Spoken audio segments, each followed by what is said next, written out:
What's up, Flannelverse? We are live. We are ready for Thursday Night Football, Rams at 49ers. If you watched the show on Monday, you may have heard me say that I was not going to be doing a live stream tonight for the Thursday Night Football slate because I was going to be traveling to Nashville, and I'd just be getting in right now. Turns out I got very sick this week. I'm very sick right now, so bear with me throughout the show.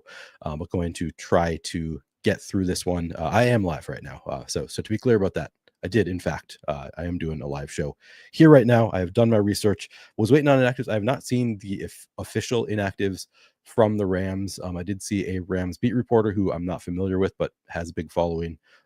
Sounds like Demarcus Robinson is playing tonight. If I did not get got by somebody who was a troll or something, but it looked legit. So I think that we have Demarcus Robinson available for this one. We also have Isaac Guerendo is active for the game. Israel Abanikanda is actually inactive for this game. So I think that's good news for Isaac Guerendo, that maybe he is actually feeling well enough to take on a big role. Because I thought Abanikanda might have some role here.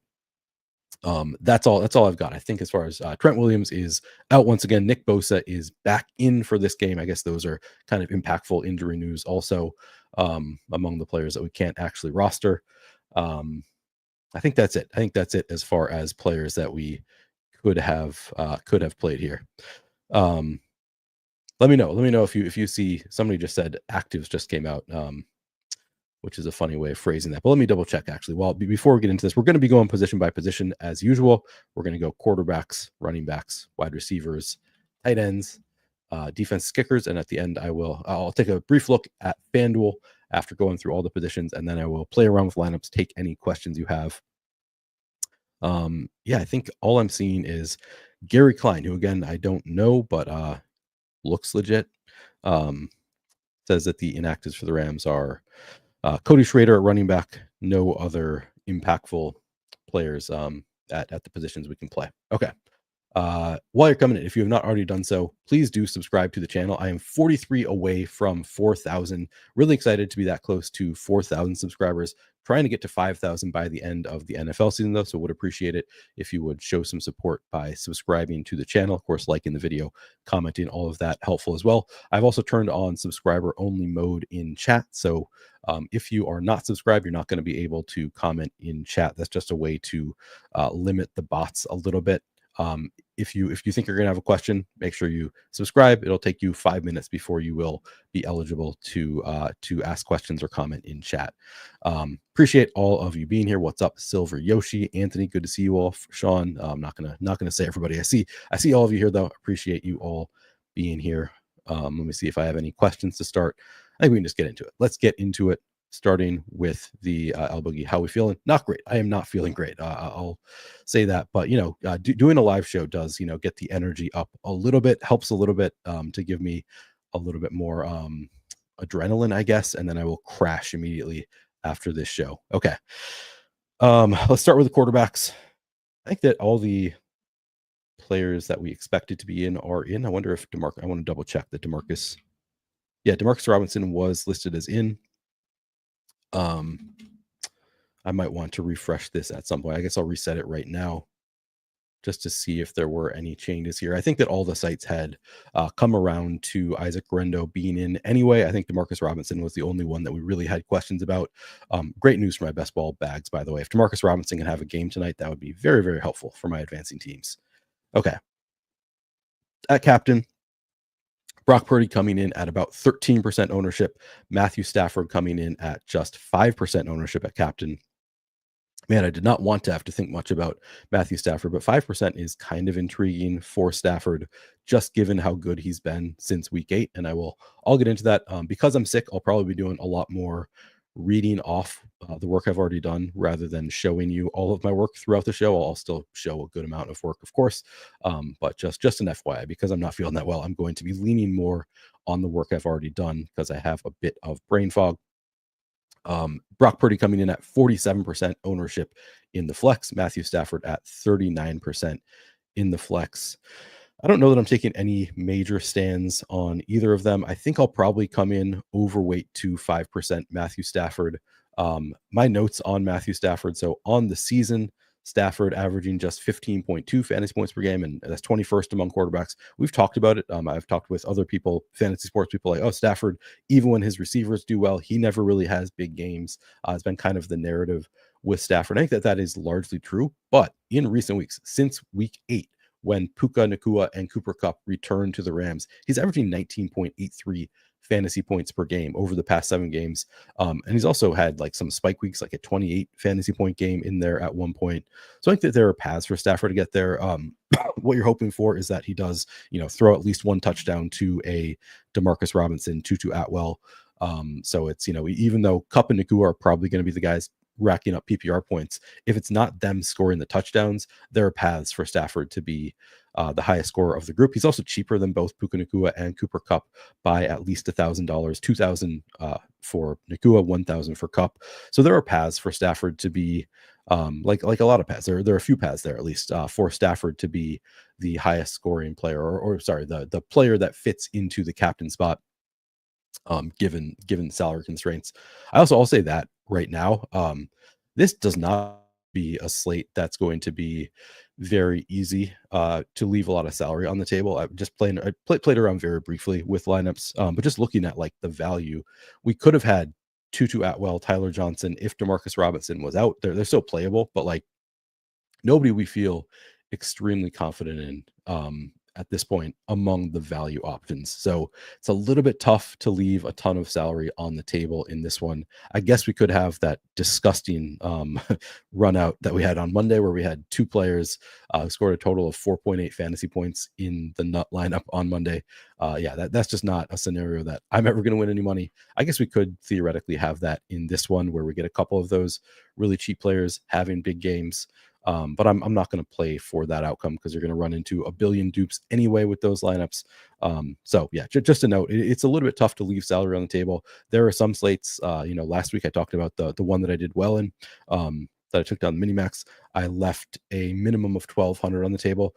I don't think I'm doing that on this slate. I think it'll be, my salary cap will be like 49.6 or 49.4 or something like that. So, just kind of tough to want to leave much salary on the table here. I think that there's a pretty good chance that we're going to run into a majorly duped lineup winning.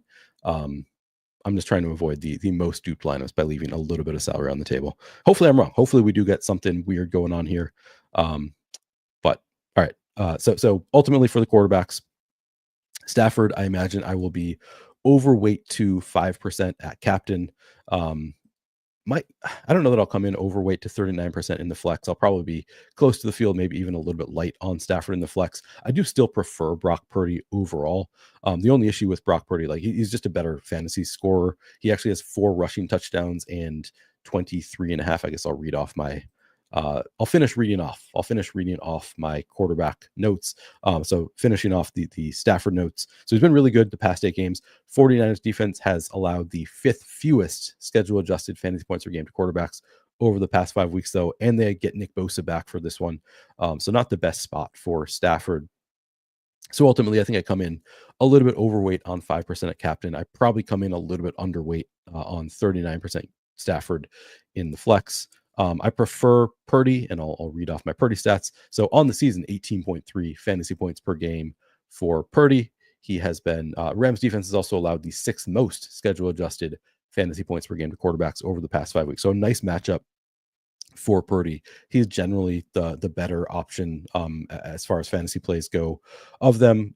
He also, like I said, 23.5 rushing yards per game this season. He's spiked some big weeks and also 4 rushing touchdowns on the year. So he has shown a little bit of rushing upside.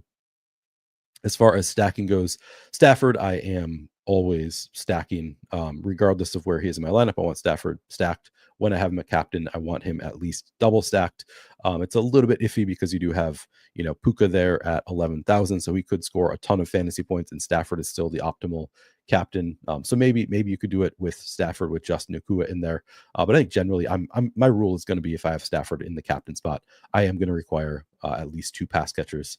And then Purdy, similarly, I always want him stacked. If I have him in the captain spot, I'm requiring 2 pass catchers, but I am also including all of the running backs in there, which again is just sort of I'm hedging a little bit. Like Purdy, he runs enough that you could maybe play him at captain without any pass catcher, without more than one pass catcher in the flex. So it's kind of a not really math based approach. It's just I guess I'll to hedge my bets a little bit rather than just requiring one. I'm going to require two, but I'm also including like use check and Guerendo in that group. And just kind of hope for the best there. But generally want to have multiple pass catchers if you have either quarterback in the captain spot, and at least one when you have them in the flex. Okay.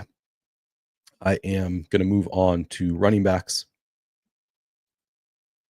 Do you guys know what you need tonight in best ball in your season long? I just put Isaac Guerendo into every single one. All of my season long teams did advance this to the playoffs this year. And I think I have Isaac Guerendo in all four of them. So I'm not counting the free ones that I'm in. I don't even know how I'm doing there. But in the ones that I pay for, I have Guerendo. I was able to get him in all of them. And I'm starting him, and I don't feel great about it, but it is what it is. Okay. Moving on to running backs. We have Kyren Williams at the top, projecting for 6% ownership in the captain spot. I actually really like that. If he's going to come in at 6%, Kyren looks pretty great at 6% in the captain spot. In the flex, Kyren coming in at 27%. I think these numbers have both come down since earlier in the day when I was thinking about fading him a little bit. Yeah, I think Kyren looks pretty good at 33% total ownership, 34%. I don't know that I'm taking any major stance there. I was planning on fading Kyren a little bit, but 6% at captain, really tough to argue. I imagine ultimately I come in pretty close to the field. I want to have, like, clearly you want to have at least like 20-25% Kyren in your lineups. So I imagine I come in overweight at captain. I might even come in overweight at 27% in the flex. The role is really strong for Kyren. I'll read off my notes here on Kyren Williams. In 13 games here, he has 251 carries, so just under 20 carries per game, along with 32 targets on 59.9% route participation. So not like that great in terms of target share, under like 2.5 per game or so targets, but he is running 59.9% of route. So to me, that like maybe he could have a spike week someday where Stafford just like decides to start checking it down more. I don't know, not a great spot as far as the passing game goes, but it does have nearly 20 carries per game. Very middling matchup. Probably gets a little bit worse here with Nick Bosa back, but over the past 5 weeks, 49ers defense has allowed the 17th most schedule adjusted fantasy points per game to running backs. I do imagine it gets a little bit worse here, so not a great spot for Kyren. But ultimately, like he gets enough volume that 6% at captain in particular looks pretty good to me. In the flex, I think I come in around the field. I don't know that I come in much higher. All right, getting rid of this bot. Okay. Yeah, people asking about weather. Honestly, I haven't really looked at the weather tonight, so let's read off what Ross says. He says, I'd put rain chances around 60%, but most of what falls will be very light. I'll leave this at a chance for some scattered light showers and won't be able to specify beyond that until right before kickoff. Okay, so looking like we have a little bit of rain. He doesn't even mention wind here, so I don't think we have much to worry about there. I'm not concerned about any of that as far as the weather goes. Beyond Kyren on the Ram side, we have Blake Corum, probably the only other running back I'm playing here. Ronnie Rivers projected for 0 here. He just has not really been involved in recent weeks. Here, let me just pull up, make sure I'm not wrong about this, with Ronnie Rivers. So last week it was just Kyren and Blake Corum. The week before, we have not seen Ronnie Rivers in several weeks at this point. It is just the Kyren Williams and Blake Corum show. Worth noting that Blake Corum actually has started to see some work, and it's something that Sean McVay had said several times, like, oh, we want to give him, I know we've done enough of these showdown shows that I feel like I've mentioned this many times, but he has said, like, we want to give 1 series to Blake Corum for every 2 for Kyren Williams, and then he just can't seem to get himself to do it. But each of the past 2 games, Blake Corum does have 8 carries, which is kind of promising. Not really involved in the passing game at all, but he clearly has some standalone value. If he's going to get 8 carries per game as he has the past 2, and then obviously has awesome contingent value if anything were to happen to Kyren, I would assume that it's just Corum stepping in and taking the bulk of the carries. So all things considered, some standalone value, a good amount of contingent upside. I like Blake Corum quite a bit tonight. The ownership not coming in very high. Let's see. It's up at 16% ownership. Okay, that's not nothing. 16% at 3,200. I would love him if it were 10%. 16% is kind of, I don't know, largely accounts for, I think, that contingent upside and the lack of value on the slate. I still think I'll probably come in overweight to 16%. In fact, I think I'm going to make sure that I have more than 16% Blake Corum, because we lack so much value on the slate that even if he does just score like, I don't know, 4 fantasy points, if he gets 8 carries, gets 5 yards per carry, doesn't even get a single reception, like that could be enough at 3,200 on this slate because there's such little value. And then he has the obviously massive contingent upside. So I still think I probably want to be overweight on 16%. I'd be a lot more enthusiastic if it was like 9-10%, but that's still low enough that I will come in overweight that on Blake Corum. And again, I don't think I'm going to any other Rams running backs. If you wanted to go to a Ronnie Rivers, again, I think it's just contingent upside. Maybe in the case of a blowout, he would come in, and he's 200, so doesn't need to do much, but not somebody who's going to be a big part of my lineups tonight. On the other side, Isaac Guerendo is active. He says he feels good. As Fear My Turtle pointed out on Twitter, we really should not be trusting the 49ers that much when it comes to the health of their running backs. You may recall Jordan Mason starting the game and saying after the game he knew since Friday he was going to be starting that game. Well, while the rest of us didn't know until inactives came out that Christian McCaffrey was not playing. This is a little bit of a different situation in that like he's at least active. We know Guerendo is active. He says he feels good. I am largely taking them at their word that it's going to be Guerendo getting the bulk of the carries, or at least that's their plan, that Guerendo is going to be the starting running back. I guess they haven't even said that their plan is for him to be the starting running back, but the fact that Israel Abanikanda is inactive makes me think that they probably, think Guerendo's good to go here to at least have some role. I'm going to be treating him mostly like he is going to be the bell cow, or at least the 1A here. He's 8,400, getting 24% ownership in the flex. In the captain spot, Guerendo getting 4% ownership. I imagine I'll be overweight to both of those numbers, certainly over 4% at captain for Guerendo. The 49ers running back spot has just been a great place for fantasy value all year. Jordan Mason stepped up when he was the guy. Obviously, McCaffrey, whenever he comes in, has been awesome. Guerendo has had some big games. The game where Jordan Mason got hurt, he came in and was awesome. The downside is no Trent Williams tonight. That does hurt them quite a bit. I hate it that we don't have Trent Williams out there for this game. But I still think Guerendo is, good enough to get it done, and will have a good enough role here that I'm going to be leaning on Guerendo a bit. One thing that is worth noting is just not really involved in the passing game, as I think I said earlier already. 2 targets. I mean, I guess that's not nothing. 2 targets on 37% route participation. Last week, the week prior to that, 1 target, and this is when Jordan Mason got hurt. I think second half, maybe first half. I don't remember exactly, but Guerendo had 1 target on 27% route participation. I guess he had this game 4 targets. So maybe I'm downplaying it a little bit, the amount that they use him in the passing game. Not giving him quite enough credit, because when he has played, he's actually been running 30+% of routes generally in the games that he's seen significant action. So yeah, I'm not giving him enough credit for the passing game work. It just makes me like him better. I already like Guerendo. Not as bad in the passing game as I was thinking he was.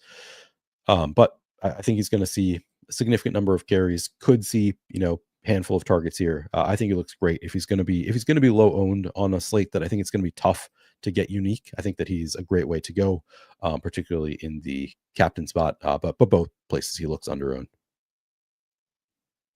It was actually God is better says an ankle sprain, not something to worry about after a few days. It's actually a foot sprain, which I don't have a great read on foot sprains other than he says he's good to go. He says he feels good. He's active. Israel Abanikanda is not active. So I think the signs kind of point to he's going to be the guy here. With that said, I think if you want to take shots, because we can't really trust the 49ers when it comes to their running backs. I think Patrick Taylor is an interesting option at 7,400. Don't love him at 12%. I thought I had seen him significantly lower some other places. So let me double check some of my other places to see if he's getting any kind of projection here.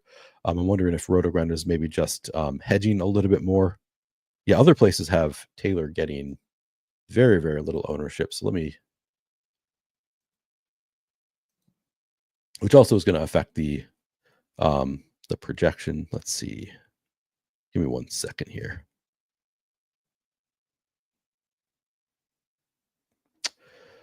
Yeah, I mean, I guess it's kind of all over the place between like 1% and 12% for Patrick Taylor. That's a huge difference. Like if he were going to be 12%, it would be maybe like almost a full fade for me. But if he was going to come in 1%, then I would want to be 20%. I would want to be significantly Orfield. My guess is that Patrick Taylor comes in like 5%, in which case I'd like to be over the field on that. I think I want to have 10% Patrick Taylor in my lineups, see how the field plays it. But I think that is about right because, again, he has awesome contingent upside. He might have significant standalone value. Like I'm expecting it to be the Guerendo show, but there's some chance that Patrick Taylor does just like maybe he's the lead back. Maybe Guerendo's not feeling that great. They have him in there active as the, oh, we think you're good enough to go if you need to, but the foot's hurting.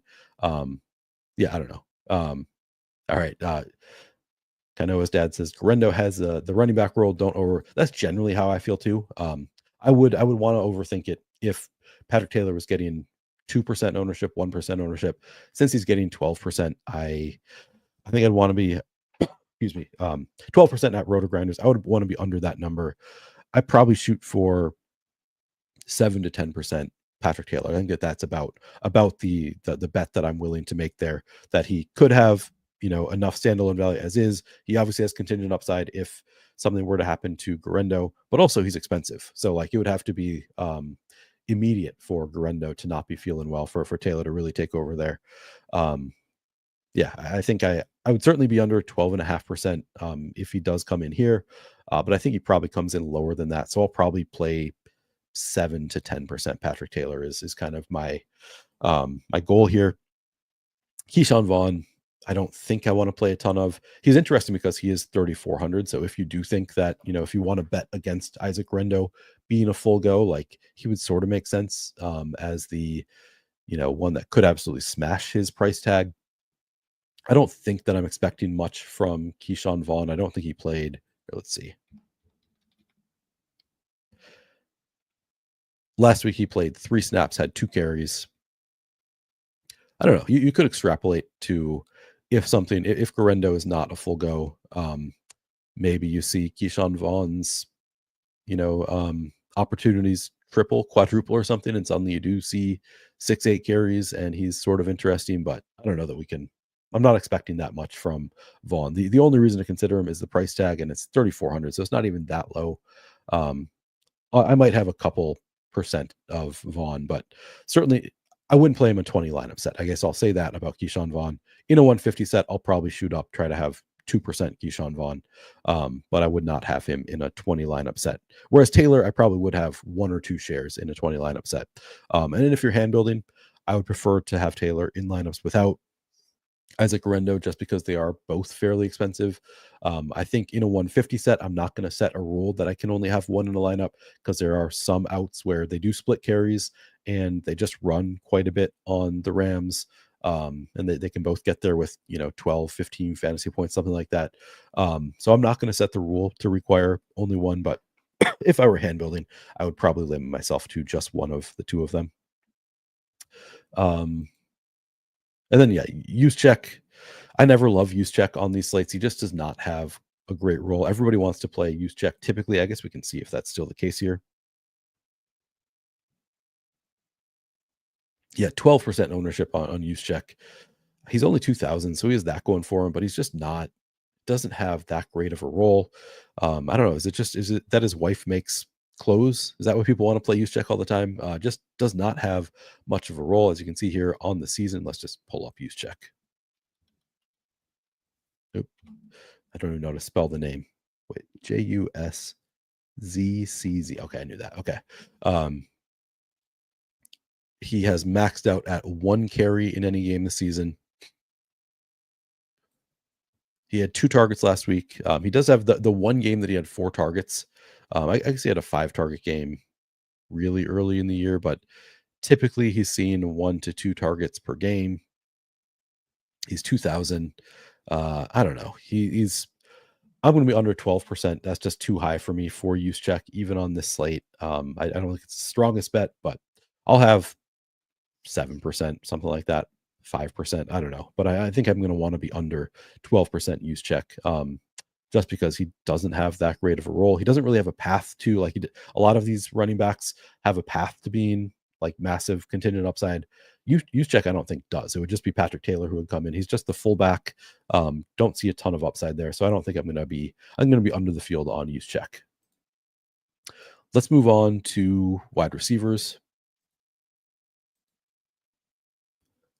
All right, let's see. And I'll check in on any questions.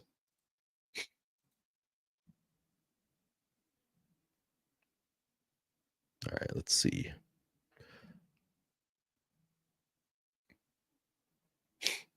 Mateo thinks Guerendo was never hurt. Interesting. I mean, he hasn't been practicing, so I think he probably has been hurt. But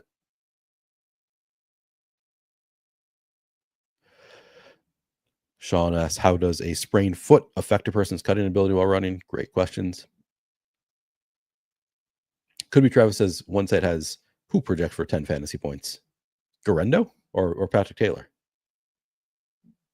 I mean, he's projected all over the place. That seems like too much of a hedge, I think. I assume this is about use check. Like, that's the thing. Like, I don't know, just does not have a ton of upside. All right, let's move on. Let's continue talking about wide receivers here. So we'll start with the Ram side of thing. Puka Nacua, just an absolute beast. Coming in at 39% ownership in the flex. He is 11,000. So that's kind of the reason you see the ownership sort of stay in check, but 15% at captain for Puka Nacua.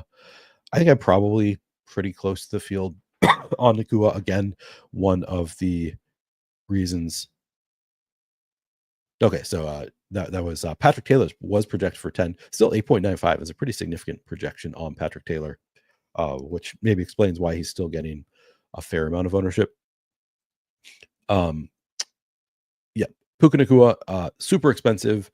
It's largely warranted. I'll read off my notes on Puka Nacua.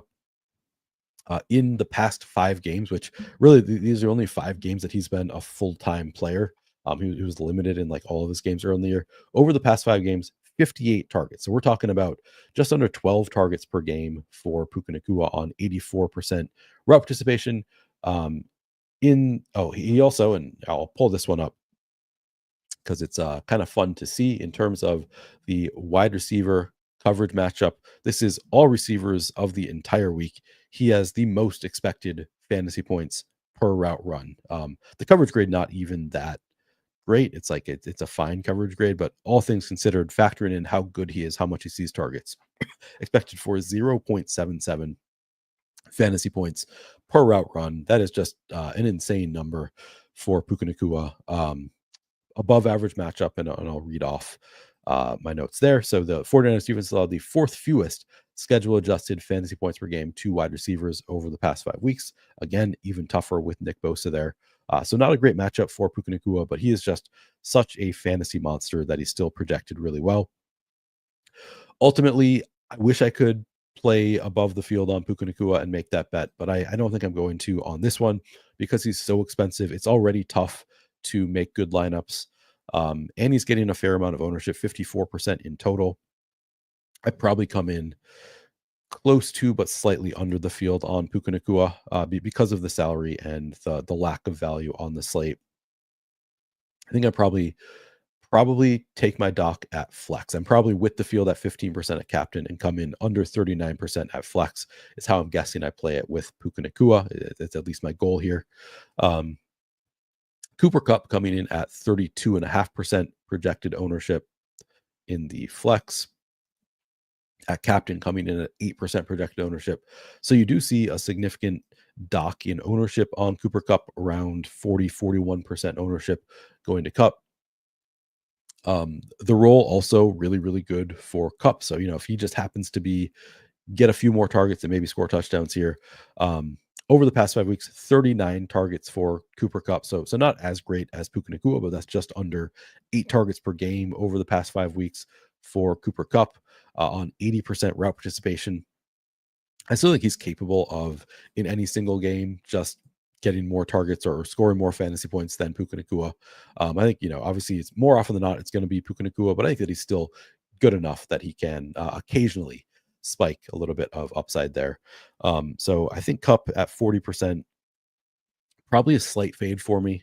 Um, yeah, like overall, a slight fade for me on Cooper Kupp, but I still want to have 30% overall. I still think 8% at captain looks pretty good to me. I think I'll be with the field, maybe even over the field at 8% at captain, and then just come in a little bit light at flex because he's pretty expensive, and just not as good as Cooper Kupp.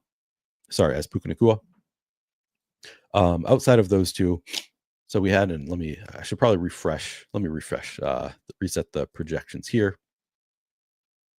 It's going to refresh this page with Demarcus Robinson in.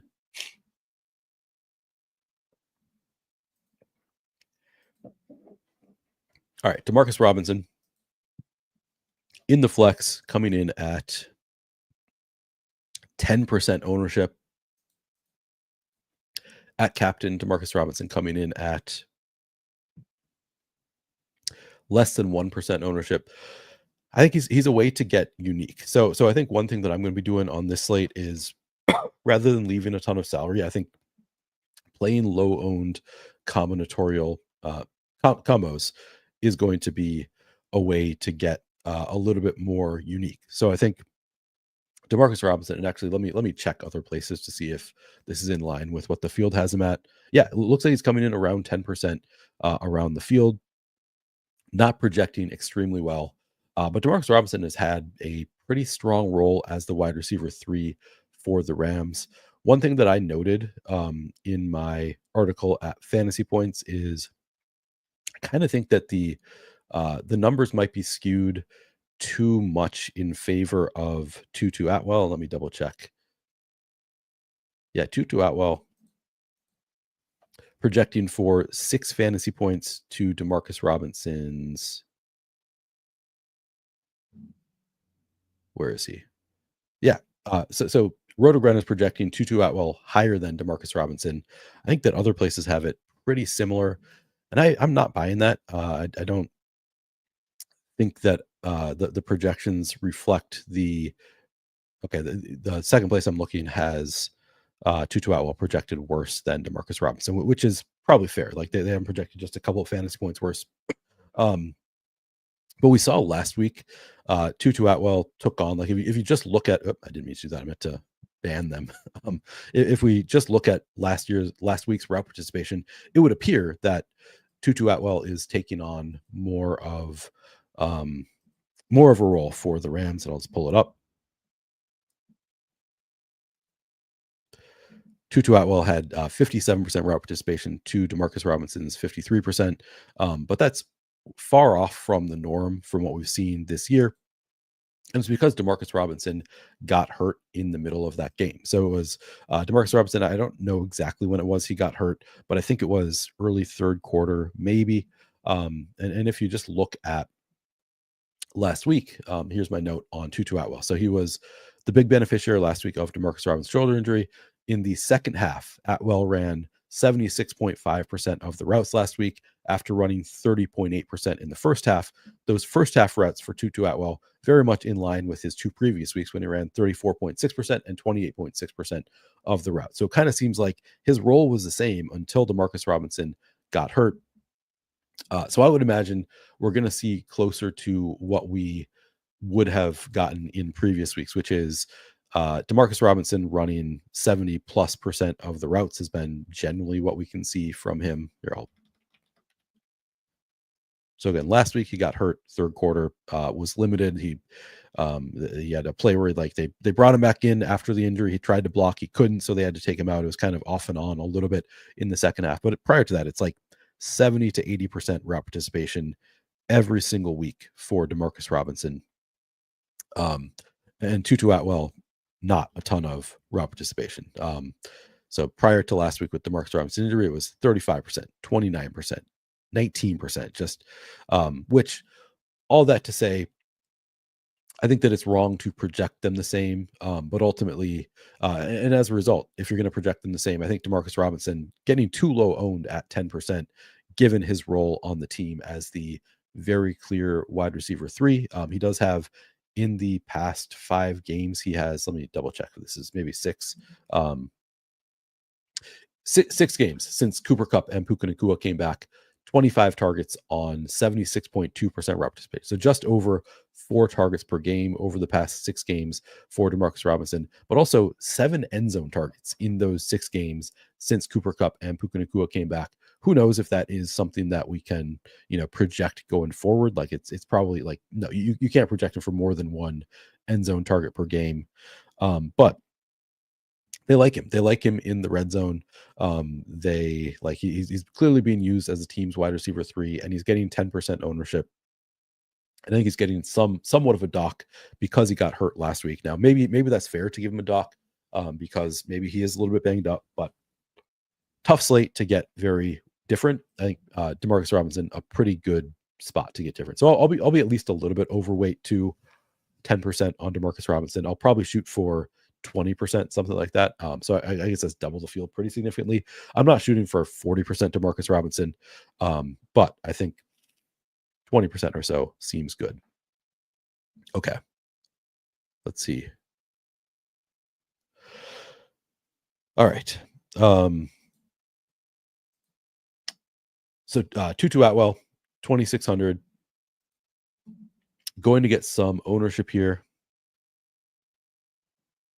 19% ownership going to Tutu Atwell. Again, like I think I'm going to be light on that number. I think he's fine. He's pretty cheap. We don't have a lot of value here. He's only 2,600. He did have, a role prior to, like, even if you assume full health for Demarcus Robinson, Tutu Atwell has some role. He ran 35% last week. Well, let me see. Matt says, I agree with your point on D-Rob and Tutu, but according to the Fantasy Points route share report, Tutu did run 44.4% of routes in week 13 prior to last week's. Wait, is that right? I thought I just had it up and it was like 35%. Yeah, 35% is what I'm seeing here. So I'm not sure. Is it a different number in the route share report? Let's see. No, it says 35% in week 13, which, is a good number. He has a role clearly on the Rams. I think I would love Tutu Atwell if he was coming in at 8%, 10%, 19% is a hefty number. I might match the field anyway because we're so hurting for value here that just like, again, a 4 or 5 fantasy point game might be enough from Tutu Atwell, and he's certainly capable of that. But the ownership number is high enough that I'm not like enthusiastic about Tutu Atwell. And then Tyler Johnson also there.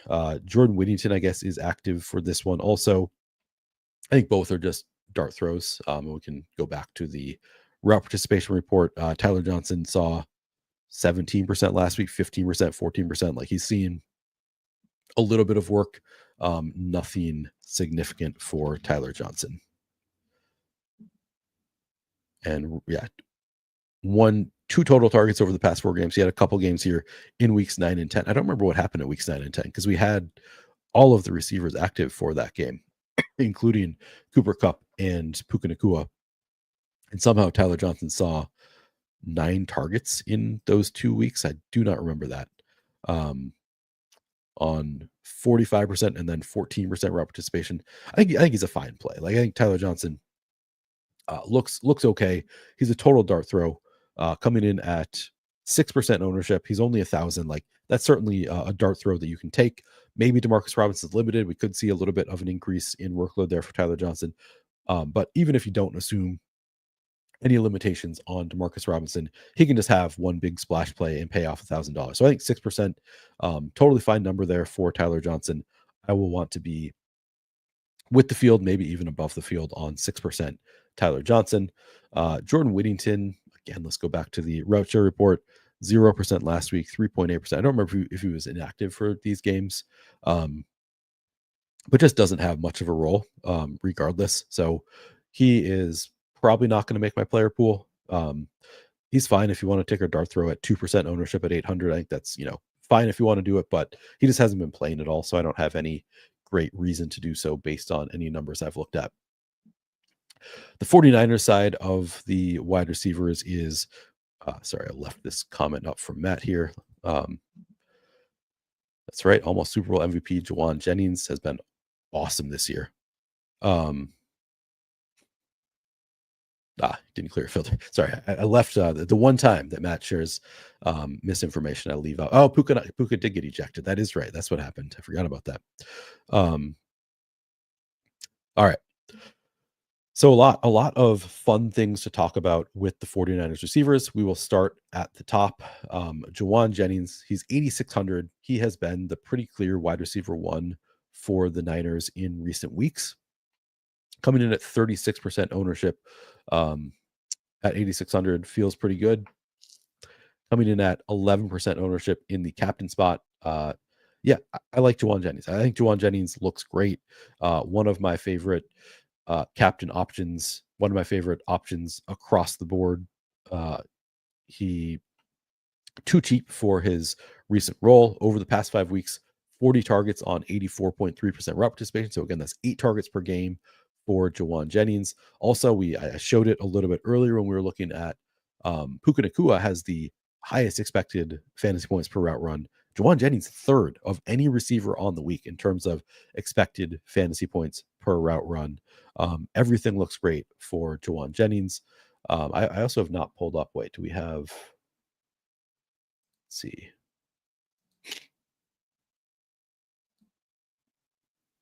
Let's go to take a quick look at wide receiver cornerback matchups.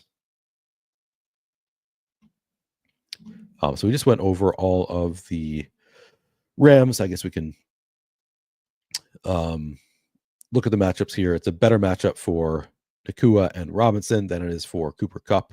But not a terrible matchup for individual matchup for any of them. And then on the Niners side, based on this, we have Ricky Pearsall is lining up out wide. So this is worth noting. Ricky Pearsall, we're going to come back to this. According to the wide receiver cornerback matchup, Ricky Pearsall primarily lines up out wide right. Jauan Jennings in the slot. Deebo lining up out wide left. I don't know how much they actually line up specifically in these places. I guess we can look. Maybe we'll do that. Since the week 9 bye, let's just look over the past 5 games where everybody's lining up. Looking at it here does not filter to the same extent left or right, is why I like looking there first. I kind of think that they line up not that consistently, but let's see. Yeah, nobody's running even 50% from the slot here, so can't read too much into that.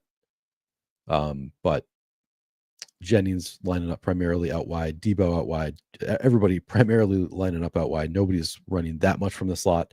Looks like Pearsall actually 37% from the slot, Jennings 37%. I don't know, tough to read too much into that. But looks like when he is out wide, Pearsall running more out wide right, which I thought was interesting because if we go back to rather than looking at this, and again, we didn't see any shadows there. But if we go back to schedule adjusted fantasy points allowed over the past 5 weeks, 2 wide right receivers. It's a great spot for Niners out wide right. Sort of, I guess you can see my brain fog taking over here because I've gotten off track going down to Ricky Pearsall already when we haven't really finished talking about Jauan Jennings. But again, I think that he lines up kind of all over the place. He's only 8,600. Great workload for Jauan Jennings. Rams defense has allowed the 5th most schedule adjusted fantasy points per game to wide receivers overall over the past 5 weeks. That's why I started to get distracted here, as I wanted to show this, that it's just generally a good matchup for receivers against the Rams over the past 5 weeks. So I think Jauan Jennings, all things considered, he's just too cheap for being the pretty clear number 1 receiver for the Niners. I'm going to have over 11% at captain. I'm going to have over 36% at flex. Jauan Jennings, I'm going to be taking a bit of a stand there. However, I wish that I could just say I really want to be fading Deebo, but we've got a lot of things going for Deebo, primarily that price tag. He's only 7,600 again on a slate where we're really hurting for value. So 7,600 for Deebo looks really good. And you might say, well, he's been really bad for a while now, which is kind of true. He hasn't done anything recently. He also has clearly he has the squeaky wheel narrative going for him.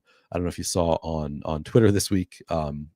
He tweeted out, people were saying oh, he's struggling right now. He tweeted out, I'm not struggling, I'm just not getting the ball. And then of course he got fact checked by people in comments showing that he has the most drops. I forget what it was, most drops in the league or something like that, showing that he actually is struggling. We then had George Kittle come out and say, I'm expecting a big game for Deebo Samuel this week on Thursday night against the Rams. George Kittle predicted going to be a big week for Deebo Samuel, says the team loves him. They're going to get him involved. So there's narrative reasons to think maybe Deebo. Zach thinks that the ownership getting crazy for Deebo.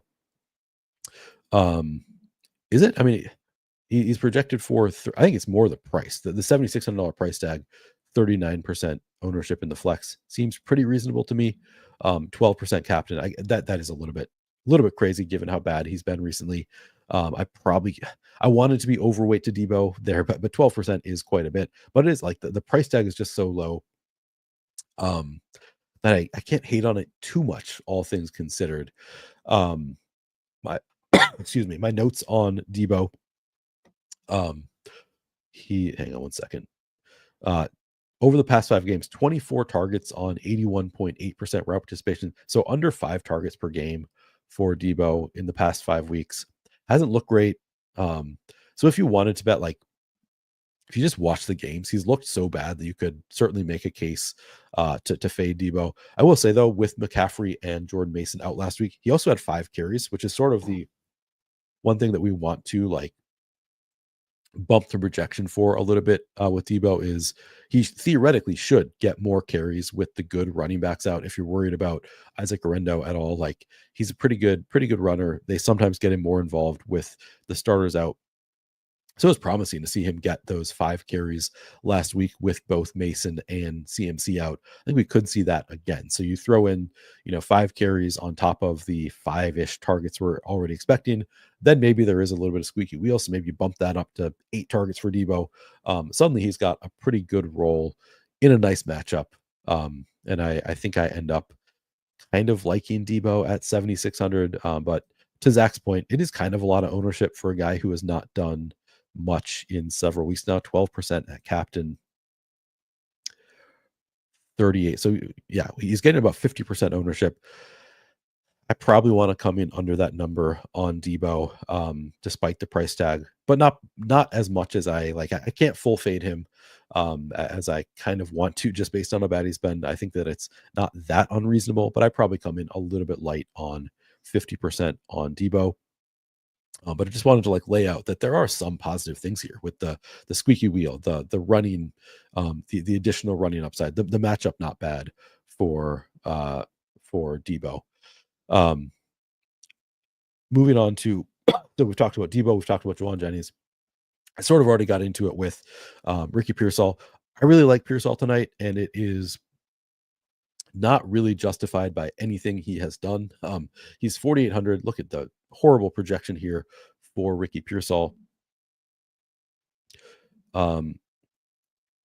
Better here, projection of 5, so over a fantasy point per $1,000. Still a bad projection on Ricky Pearsall.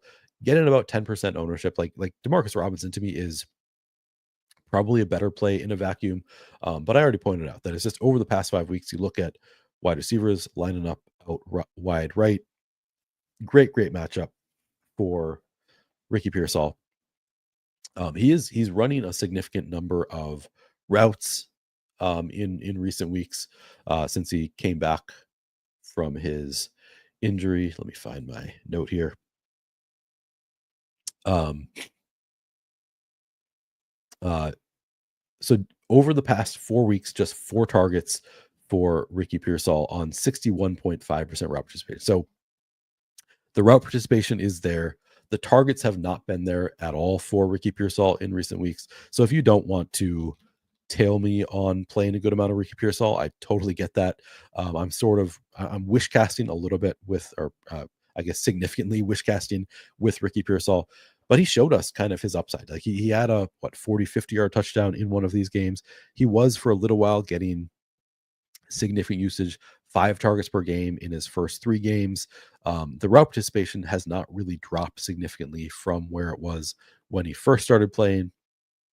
It's just been the targets have gone away, and he had this nice matchup with Seattle, but then the past couple weeks it's been Chicago, really strong pass defense there, Buffalo, really strong pass defense, Green Bay kind of middling. Like the matchups have not been great for Ricky Pearsall. I think given that he has some ability, I think, to make a big splash play. He's run enough routes. I'm wish casting Pearsall a little bit. I think largely due to the lack of truly good options tonight. So to me, I'm going to be taking shots there on Ricky Pearsall, on Demarcus Robinson. Those are two of the like kind of lower owned plays that I'm taking big shots on. But I'd be lying if I said I have a great reason other than wish casting. The matchup is pretty good, so I guess that's the best reason I can give you is that it's a very solid matchup for Ricky Pearsall. But 4 total targets over the past 4 weeks, and he's still 4,800. So the price is clearly a like pay up to be contrarian because he's too expensive for anything that he's shown us in recent weeks. But I'm willing to make that bet. Michael says refresh my wide receiver projections. Okay, I assume you mean at fantasy points.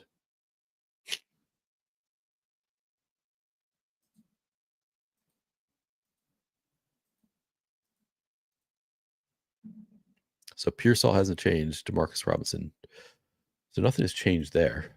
You want me to refresh? I'll refresh this one. I assume you meant at fantasy points though, because this isn't separated by position.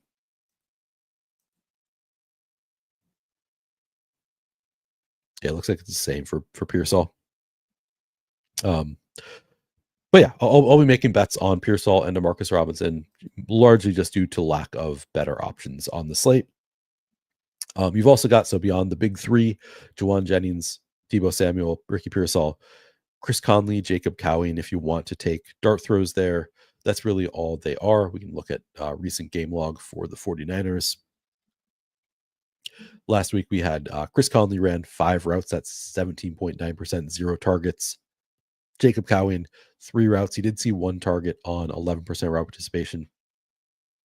Cowing, I think, is the type of player he was. A lot of people compared him to like hoping that he would be Tank Dell coming in this year, like has that kind of big playability. I don't think he's really shown it at all in the NFL, but if you want to make that bet, I think just total dart throws.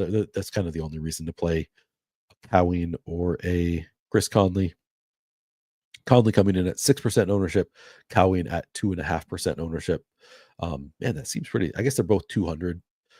Conley projecting slightly better, so I guess that's why he's getting slightly more ownership.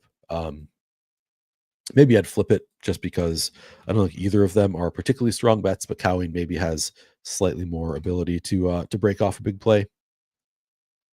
But yeah, you can see your max of 2 targets in the past several weeks, I guess, on the season for Chris Conley. Yeah, not much to see here with these guys. Okay. I think that does it for the wide receivers. So let's move on to tight ends. I'll check in on any questions you have.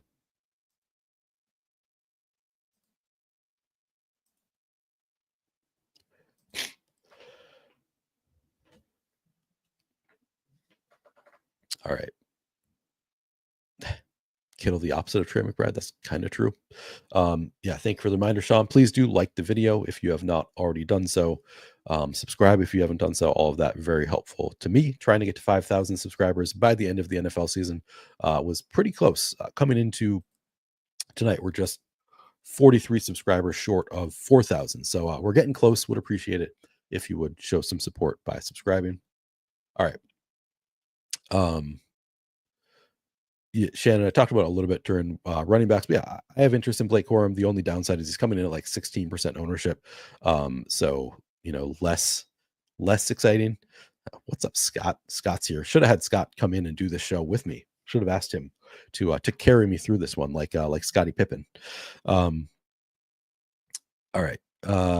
So yes, interest in Blake Corum, but not like crazy high just because he is actually getting a fair amount of ownership. Favorite single entry captain on DraftKings. All right, let me check what I wrote because I gave it some thought earlier. Puka Nacua I think looks awesome. Kind of went over that when we went over wide receivers. He's getting a fair amount of ownership, and I think it's kind of warranted for Nacua. I also really like Guerendo at low ownership. He's fairly contrarian. Jauan Jennings a little bit too cheap. I like him quite a bit. So I think those three would be my starting places with my first three lineup: Puka Nacua, Isaac Guerendo, Jauan Jennings. From there, like Kittle just is so boom bust. You can always play Kittle as a strong captain option.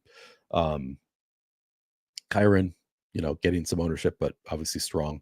My top three would be Nacua, Guerendo, Jauan Jennings, and then you can throw in Deebo, Kittle, etc., etc. Excuse me. All right. Let's see. Tight ends. George Kittle, obviously the best tight end by a mile here. Going to get a fair amount of ownership in the flex. Kittle coming in at 33% ownership.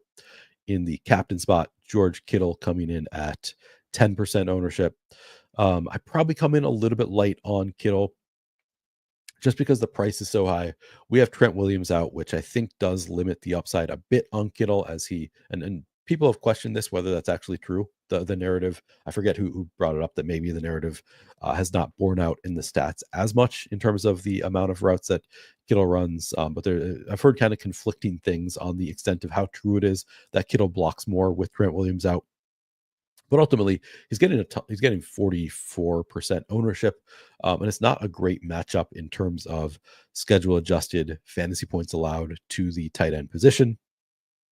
It is bottom 5 matchup for tight ends. Now, if you look at the numbers, like not just the rankings, but the actual numbers, it's not really that big of a deal. Like none of these numbers are really big numbers. Like you see over here, there's a positive 17.7 fantasy points. We're talking about 3 fantasy points fewer than average, not even 3. So I'm not super concerned about it, but slightly bad matchup. He's pretty expensive, might have to block a little bit more and getting ownership. So I imagine I come in a little bit light on Kittle. As much as I love him, I think I probably come in 30%, 35% Kittle overall.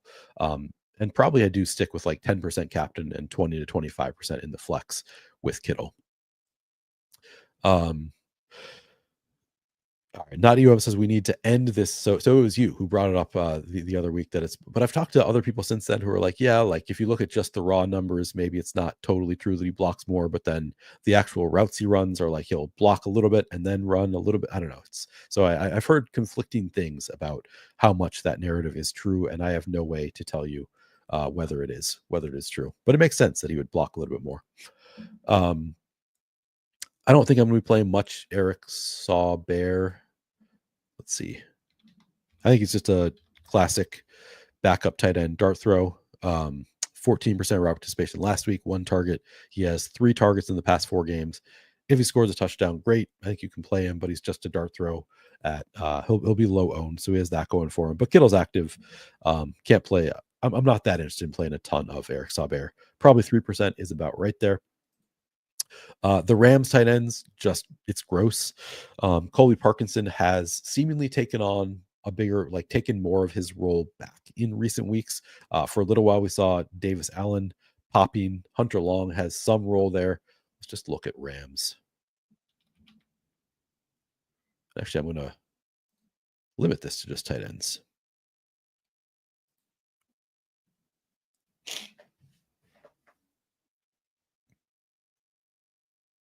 So last week it was Colby Parkinson, 43% route participation, Hunter Long, 10%, Davis Allen, 17%. Each of Parkinson and Long each had 1 target. In week 13, Hunter Long, 23%, Davis Allen 19%, Colby Parkinson 23%, one target each for Hunter Long and Colby Parkinson.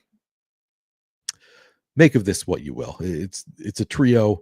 They're all running some routes. It seems like things are trending in Colby Parkinson's direction. Who knows if that's just a fluke thing? The 43% last week. My guess is that this is going to hold, and it's going to be Colby Parkinson leading the way nominally, and it's still going to be a three-headed monster. But ultimately, can't be too excited about any of them, given we haven't seen week 12. We saw 2 targets for Colby Parkinson. That's the last time any of them saw more than 1. Week 9, Davis Allen saw 3. They've all been fairly insignificant in a bit of a timeshare. Parkinson, I think, is correctly projected the best of the group.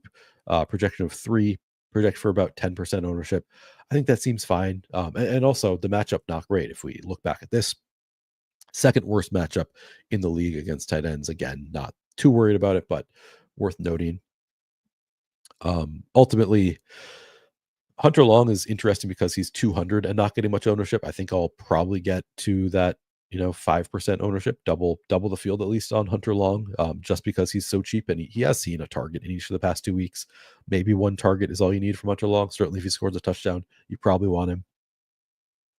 But ultimately, I'm not super enthusiastic about any of Hunter Long, Davis Allen, or Colby Parkinson. I think you need a touchdown for at least Long or Allen to put up some significant fantasy points. Probably Parkinson too. Again, just hasn't been targeted much.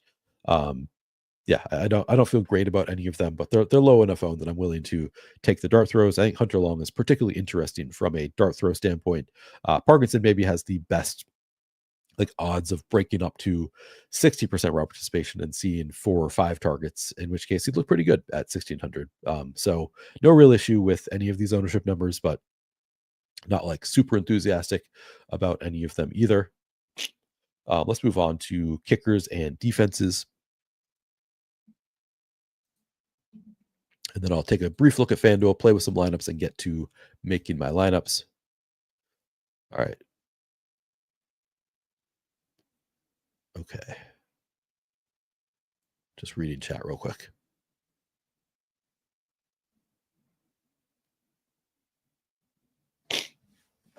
All right. Kickers and defenses, we have Jake Moody getting 18% ownership at 5,200. Josh Carty, 19% ownership at 5,000. 49ers, 16% ownership at 4,000. Rams, 15% ownership at 3,600. I'd love to tell you that I have some great sand here. I don't. I think they all look like they're getting about the ownership that they probably should. Some of the better upside for the value, I would say, all of these kickers and defenses. Yeah, I'm probably pretty close to the field on all of them. Nobody really standing out. It's not a great matchup for the defenses, but they're pretty cheap. Rams just 3,600, 49ers 4,000. Maybe you can make a bet on, maybe I'll be overweight to 16% 49ers. Again, they get Nick Bosa back, so maybe they get, a handful of sacks, just get one couple turnovers, maybe result in 1 touchdown. They look pretty good. So I guess maybe I'd take a little bit of a stand over 16% on the Niners, but I don't have any really great take on the defense's kickers other than they look about appropriately owned. I probably match the field largely there. You need to find value somewhere. Probably one of them is going to put up 15 fantasy points and you'll want to have them. Hard to really know who it's going to be. Just mix and match the kickers and defenses, I would say. All right, I'm going to take a quick look at FanDuel.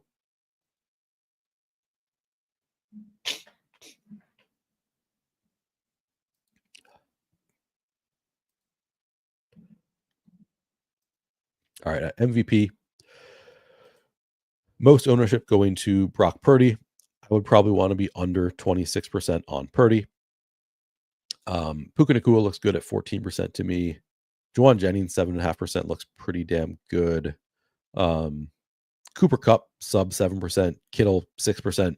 I think my biggest stand would be I would cut back on the Purdy ownership to get more of all of the other good plays. And those plays, I think my player pool probably, Guerendo looks great at 5% to me also.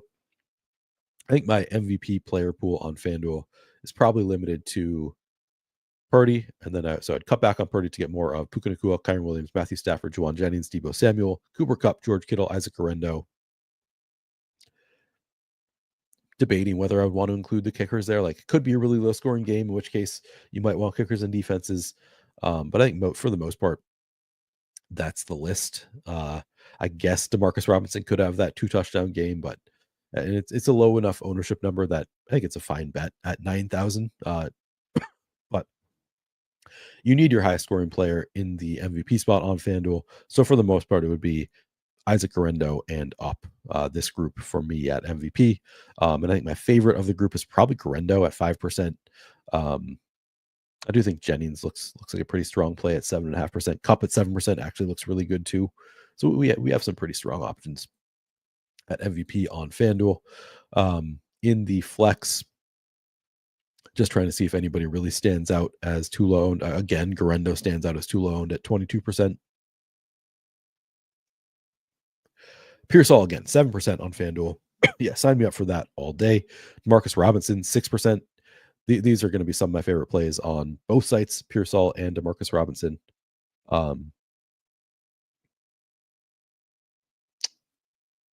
Yeah, I think those are the two that really stand out to me at low ownership. Parkinson at 4% looks pretty good. Corum again, a fine bet on the contingent upside. Maybe the standalone value is good enough. He's only 6,000, so that looks like a pretty good bet on FanDuel, also at 13%. Yeah, all right. I'm going to flip back. Actually, I'll double check comments real quick. All right. Going to move this back to DraftKings. I'll build a lineup or two, and then I'm going to get out of here and make my own lineups.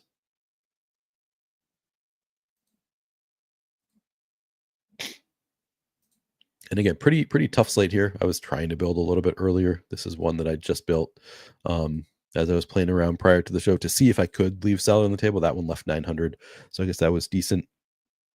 I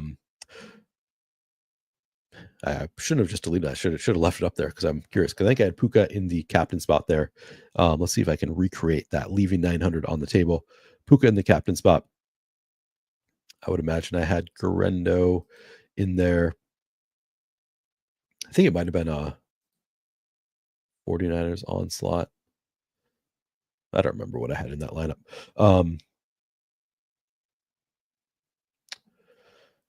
Believe I had Pearsall and DeMarcus Robinson.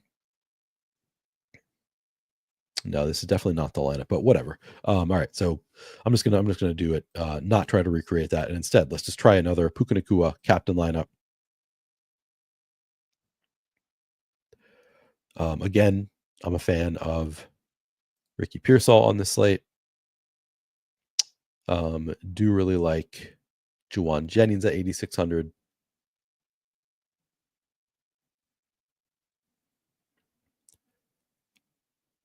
DeMarcus Robinson now confirmed in. Now, it could go to Stafford here since I have two of his pass catchers. I guess I have two pass catchers for both teams.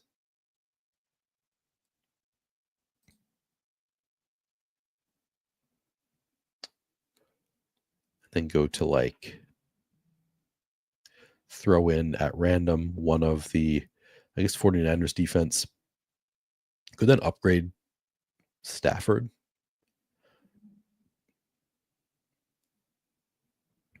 Or DeMarcus Robinson. Let's see, what can I get there?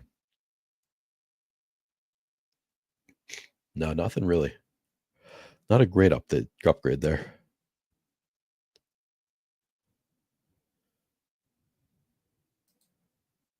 So I could upgrade Stafford to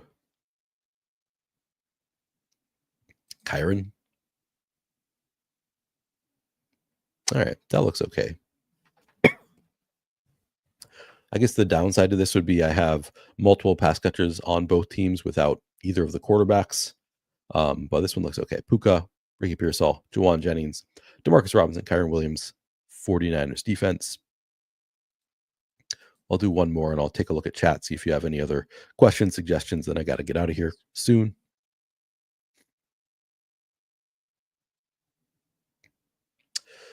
Parkinson or Juszczyk. It would be Parkinson for me of those two. I think that's a fair thing to be worried about. Devin says I'm paranoid that a little setback for Guerendo mid-game. They'll just bench him. That's probably true.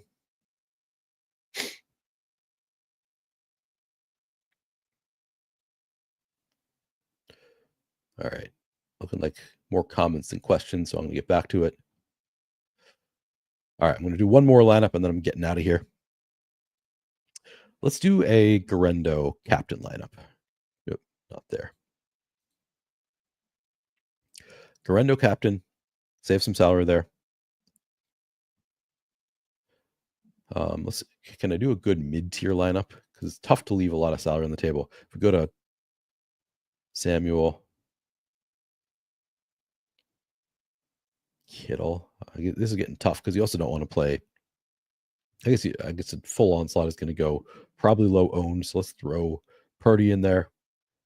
Now, if we go, it's tough to go to Nacua just because we don't have much in terms of salary relief. So maybe we go to full 49ers onslaught. Now we need a Ram. Could go to Corum, Tutu, Parkinson. So one leaves 1,200 on the table for a full 49ers onslaught. I think that could work. I don't totally hate this, but it's a little bit tough with this many. Like Guerendo's the highest scorer, but then all of the big 49ers get there. Is a little bit of a tough bet, I think. So maybe I'd prefer to go like, what else could I do? Deebo, a captain. Could I get to something different? So now I can get Kupp in there, but then we're using all the salary. Get away from Purdy to Stafford. And then Kupp looks a little bit better. Excuse me. All right, that's going to do it. I got to get out of here. I've got 10 minutes to make my lineups. Appreciate all of you for hanging out with me throughout this show. Apologies for the coffee and the blow in the nose, all of that. Hoping to feel better. I will be back on Sunday night is the plan for the Sunday Night Football slate. But let's make some money tonight. Good luck, everybody. Let's get it. Let's get some money. Let me know if you do make some money. Love to see it when people watch the streams and do well on the slates. Thanks, everybody. Catch you next time.